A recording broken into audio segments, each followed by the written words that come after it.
চাপৰ হলে কি হব ক বাকি নিমিলিলেও মিলে আমাৰ দুয়োটাৰে মন বলা হলে কি হব ক বোকা হলে কি হব ক বাকি নিমিলিলেও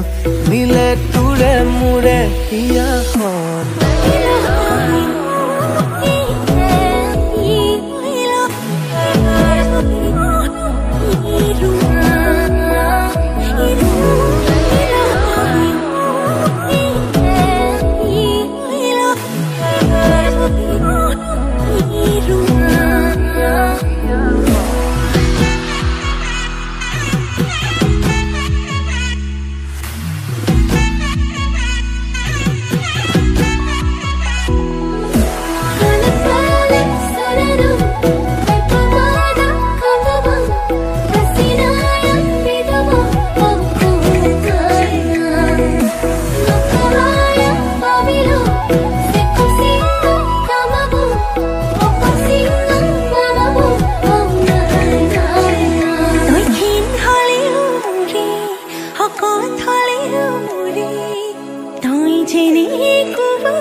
চাপৰ হলে কি হব ক বাকি নিমিলিলেও মিলে আমাৰ দুয়োটাৰে মন বলা হলে কি হব ক বোকা হলে কি হব ক বাকি নিমিলিলেও মিলে তোৰে মোৰে হিয়াখন